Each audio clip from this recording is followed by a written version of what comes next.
2026 উপলক্ষে বাংলা সিনেমার কোন কোন তারকারা শুরু করে দিলেন তাদের সিনেমার প্রচারণা এবং কোন কোন সিনেমার প্রচারণা শুরু হয়ে গেছে ইতিপূর্বে। আসুন জানা যাক আমাদের এই 2026-এর প্রথম সিনেমার টিজার মুক্তি পেয়ে গেছে কিছুক্ষণ পূর্বে। এখানে সেই সিনেমাটি মুক্তি পেয়েছে সেটি হচ্ছে আদর আজাদ এবং বুবলির সিনেমা পিনিক। এখানে দেখানো হয়েছে একজন নৃশংসভাবে হত্যা করেছেন। এই নৃশংসভাবে হত্যাকারী কে, এর পিছনে মাস্টার মাইন্ড কে, এই হত্যাকারী কি হিরো না হিরোইন, এবং এই প্রশ্নের উত্তর দিতে পারলে আপনি পেতে চলেছেন 50,000 টাকা। এমনই ঘোষণা দিয়েছেন জাস মাল্টিমিডিয়া। অত্যন্ত নিম্নমানের এই সিনেমাটি আজকে মুক্তি পাওয়ার মাধ্যমে রোজার ঈদের প্রথম সিনেমা হলো যেটি তার টিজার মুক্তি করে দিয়েছে।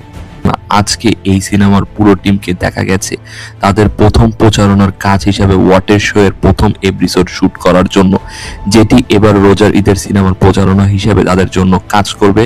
এবং এই সিনেমার অভিনেতা, অভিনেত্রী, ডিরেক্টর সবাই এই প্রচারণার অংশ হিসেবে ছিল, যেটি দম মুভির প্রথম প্রচারণা হতে যাচ্ছে।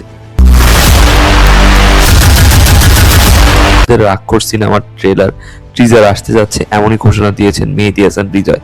রাক্ষস সিনেমার নতুন লুক প্রকাশের মাধ্যমে বসের রোজার ঈদের সিনেমা দমের কাজাকিস্তানের শুটিংয়ের ছবি এবং ভিডিও শেয়ার করার মাধ্যমে এই সিনেমার দুই প্রডিউসার অ্যালফা আই এবং এসবিএফ এর প্রডিউসার আজকে তাদের ছবি শেয়ারের মাধ্যমে ঘোষণা দিয়েছেন যে এই সিনেমার টিজার খুব শীঘ্রই আসতে যাচ্ছে। এছাড়া রায়হান রাফির রোজার ঈদের সিনেমা প্রেসার কুকার, যেখানে থাকতে চলেছেন বুবলি, টুসি, স্নিগ্ধা সহ আরো আরেকজন অভিনেত্রী, তারও টিজার খুব শীঘ্রই আসতে যাচ্ছে।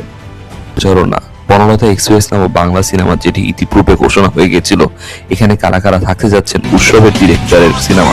সেই সিনেমার প্রতিটি চরিত্রের আজকে কি ধরনের লুক হতে যাচ্ছে, তাদের কি কি নাম থাকতে যাচ্ছে তা নিয়ে একটি ক্লিপ অথবা শর্টস তারা আজকে প্রকাশ করেছেন বনলতা এক্সপ্রেসের টিম, যার মাধ্যমে এই সিনেমার প্রচারণা শুরু করছেন প্রথম রোজা থেকে।